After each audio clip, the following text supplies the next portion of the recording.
Another train has been burned at the Cape Town station in the CBD. A large plume of black smoke is currently hanging over the area. Platform 16 and 17 at Cape Town station is on fire. Let's cross to our reporter Mariska Botha, who's standing by. Mariska, what's the latest? Well, we can't get access to the platform that did burn. We saw a number of fire engines here. And of course, this is just the latest incident in a series of incidents. Almost no week goes by without some form of attack on the train system in Cape Town. Today, again, the platforms at the Cape Town station burning. This is ironic because this morning we were sitting in the Portfolio Committee for Transport of Parliament talking about this very issue. And they said the losses that were incurred as a result of the burning of trains is already extending to the hundreds of millions of rands over the past 3.5 years. And at the Cape Town station alone, we're looking at losses of 150 million rand.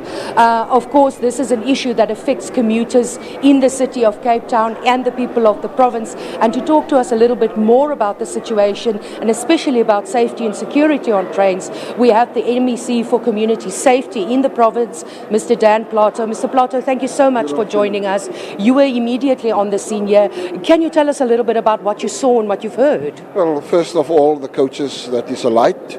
It is a complete tragedy. It's a disaster. I don't know what to say anymore because it's not happening quite often. It's a regular occurrence and there is just no end to it. I believe the police arrested the person. I'm not so sure if that person is closely linked to the torching of the trains. We hope it is, so that that person could provide us with the necessary answers.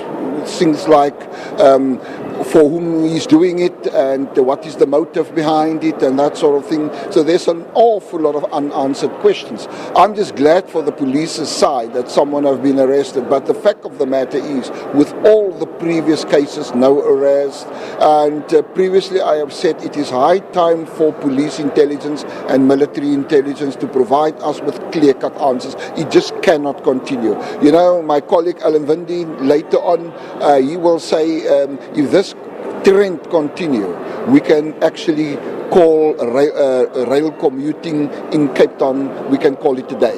And it will be a tragedy even for the economy of Cape Town, for the economy of the Western Cape.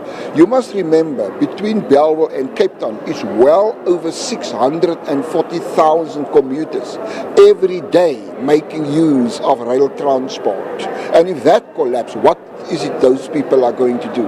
Not even the buses we have in Cape Town will be enough to cart all of those commuters around from the suburbs into Cape Town. So at the end of the day, I am not here to say it is only the problem of national government. I think all spheres of government, our national government, our provincial government, our city of Cape Town, at some stage will have to get together.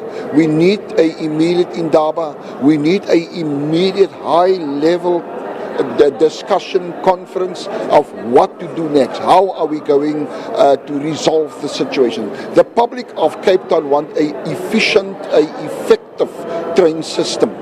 Currently it is falling apart. It is in tatters. That is what I can call it. So I'm very pleased with what the National Minister of Transport have said in Parliament, a budget that is available and so forth.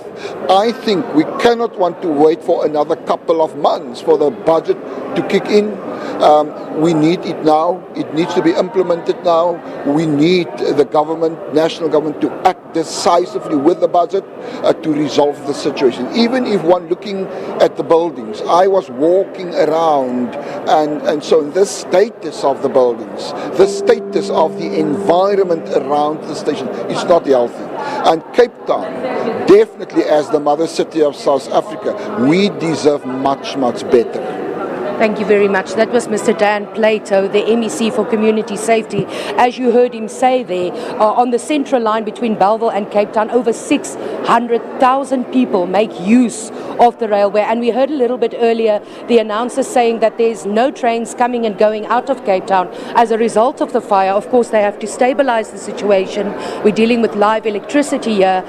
There's water on the tracks right now, so it's a very dangerous situation right now.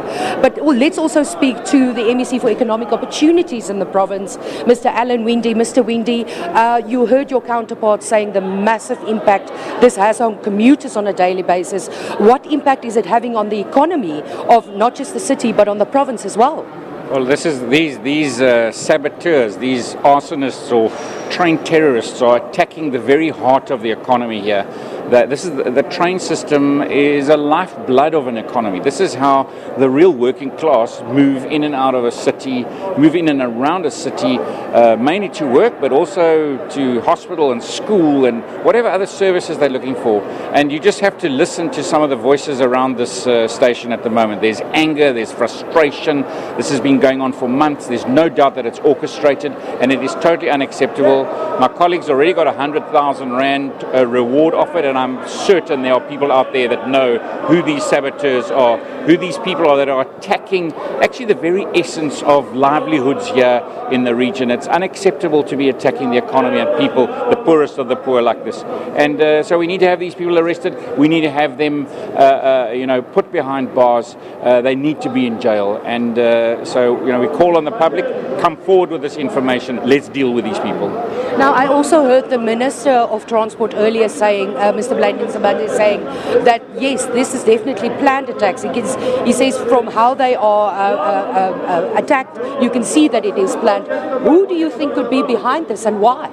Okay, well, I have no idea. Obviously, if I knew, we'd have had an arrest already. But I'm really going to make this part of my business. If you can't run this thing out of Pretoria, then we actually need to bring management down to a lower level. We as the province already put extra security staff onto the trains. We'll do what we can, but if we can't actually do it from an outside oversight point of view, well, then we need to be given control. There you heard it, Mr. Alan Windy, the MEC for Economic Opportunities in the province, saying that it is an attack on the very heart of the economy and of the people of Cape Town, because it is literally the poorest of the poor that make use of this transport system, and without it they are at a loss. For example, people who have monthly tickets, they don't necessarily have money to take a bus or a taxi, so this is definitely going to leave several thousand people in dire straits. But unfortunately we'll have to leave it there for now, as we are in an area that has not yet been declared safe. So with that, it's back to you in the studio. Thanks, Mariska. I wonder if you can answer one question.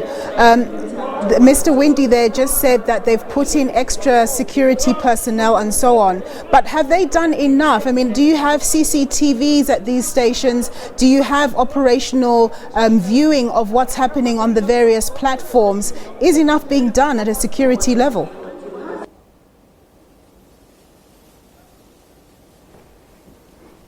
Oh, unfortunately, Mariska has actually gone, but we'll catch up with her some other time.